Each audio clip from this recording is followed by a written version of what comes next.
Hey everybody, it's Dr. Dave Psychiatry.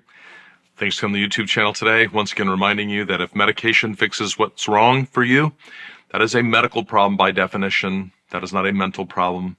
I can't point to your mental. I'm not saying mental doesn't exist, but I am saying that if medicine helps you, that is a medical problem. So today I'm going to talk about a situation which is interesting for some people. The question being, are the benzodiazepines antidepressants? So this got prompted as a video because I had a patient that I saw in follow-up this week who came to me and she was on a medium dose of Zoloft. I think it was 100 milligrams a day, and she was on 1 milligram of Ativan per day. So her main problem when she came in was really actually that she was still very depressed and also was very anxious. So low interest, low energy, depressed mood, not sleeping well, feeling hopeless about stuff. On the anxiety side, feeling very anxious socially, personally, about, having panic attacks on occasion. So big picture of low serotonin and low GABA. Now, when I saw her, she didn't have a preference as to what to do, but I knew that she was on a solid dose of Zoloft, and I knew that she had a lot of anxiety, and she clearly said to me that 1 milligram of Ativan, which is a GABA booster, which taught that before, Ativan, lorazepam is the generic name, that is one of the GABA boosters that we use routinely. So she was on 1 milligram a day of that, which if you take 1 milligram in the morning, it's typically gone in 4 to 6 hours. So she was really not getting super good coverage for her GABA. So if you thought about her GABA, if there was a way to measure her GABA, she was probably, here when she woke up. She took some lorazepam, the Ativan. She was here for a period of time, and then she went back down here. Next day, she'd get up. She'd be here. She'd take another one. She'd be here for 4 to 6 hours. She'd go back. So instead of her GABA being pretty consistently throughout the day being up here, it was just, up and down. So we discussed it, and I said, okay, well, you're relatively happy with the Zoloft. You haven't had any problems with it. We could easily raise that today, but we could also raise the Ativan. What would you like to do? So she said, well, what do you suggest? I said, well, honestly, if you were going to raise the Ativan, we just go to 3 times a day. And I explained this thing to her, and she said, okay, that sounds pretty good, because it made sense to her that having her GABA be consistently boosted was a good idea. So we did that, and we didn't know what would happen. My expectation was that her anxiety would be better, but her depression would still be bad, because you don't think of lorazepam, Ativan, or any of the other GABA boosters. You don't really think of them as antidepressants. Well, she came back and a month later and said, I feel great. I said, okay, you're less anxious? She said, yes, I feel so much better. I'm not having any panic attacks. I said, how about your mood? She said, my mood is great. I feel super. I don't feel depressed anymore. So interest level, energy, motivation, all that stuff is better. Now, so to me, that story says, is Ativan an antidepressant?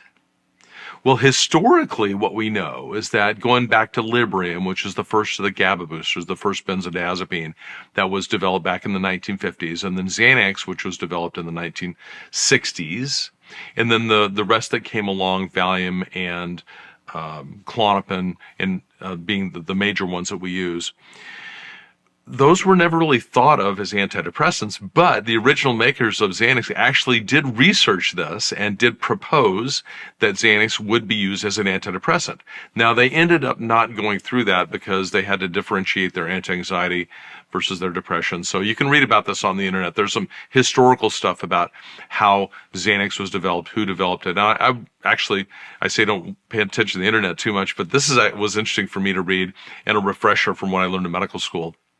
So the history of Xanax really there was flavors of Xanax being used as an antidepressant, but it ended up getting FDA approval, and is really today is only used classically as a medicine for panic and anxiety, especially because since it has addictive potential and people are scared of it, a lot of doctors won't even touch Xanax, let alone use it for depression.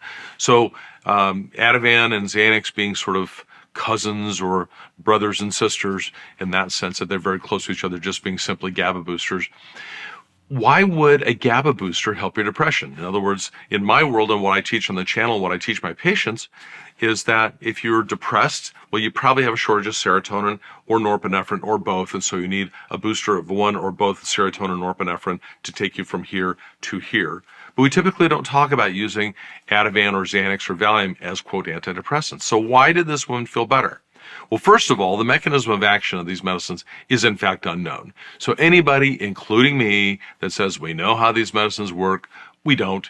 So the truth is, we have ideas, we have supportive evidence, we have, lots of things that support our thinking and help people clinically, but the exact actual mechanism of how GABA boosting affects how you feel is really not known.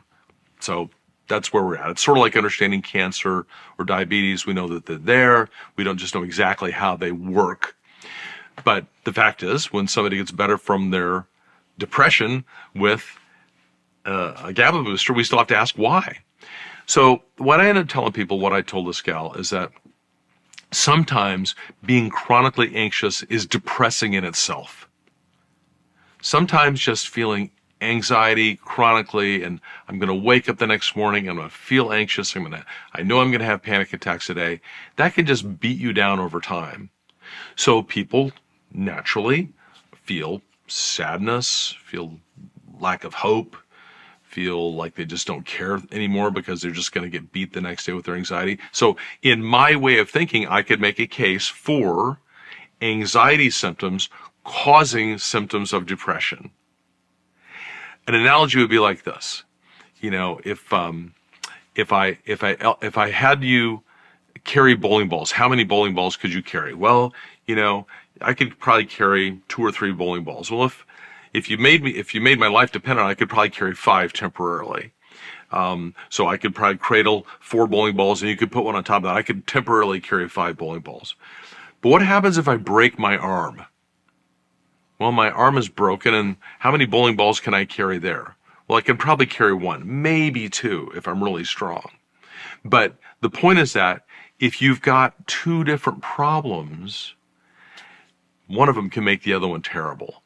So in that analogy, my gal, she's got a problem with her shortage of serotonin, which the Zoloft is working on.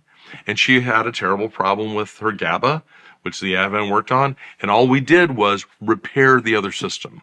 We gave her the capacity of the other arm, so she was able to get her full function back. So it's a great story, especially for her because she feels better. But it's also a great story to remind you that if you're in treatment and you're struggling, you may not just have one chemical problem. You may have 2. And if you have 2, you may need 2 medicines. People ask me all the time, and I need to do more videos on this. How can a patient be on 2, 3, 4, sometimes even 5 medications? Well, we're not trying to give them more medicine. We're simply trying to fill the needs of their chemical problem. With this gal, it was clearly 2. And it was clearly the serotonin system, which was helped by her Zoloft, and it was the GABA system, which was helped by the lorazepam, by the Ativan. Does that make Ativan an antidepressant? No. Did it make her depression symptoms better?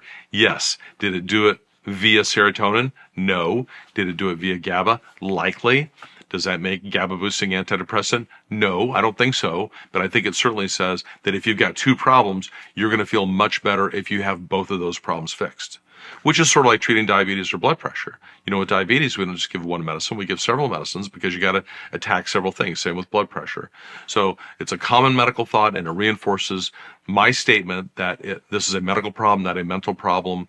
And if somebody has beat you down about having a mental problem and you haven't thought that maybe you just need to go get a second medicine because one's not working, well, guess what? You might need a second. Does that make you more mental? No. Does that mean your medical problem needs full treatment? Yes. 100% of medical treatment needs to get treated. So, I'm happy to share that story. I'm happy that gal's doing well. I'm going to see her back in another month to see. I think I said 2 months for her to see when she's going to come back and tell me how she's doing, because we didn't make any changes today. But I'm excited for her, and I'm excited that concept helped her. So I'm Dr. Dave Psychiatry. Thanks for coming to see me today.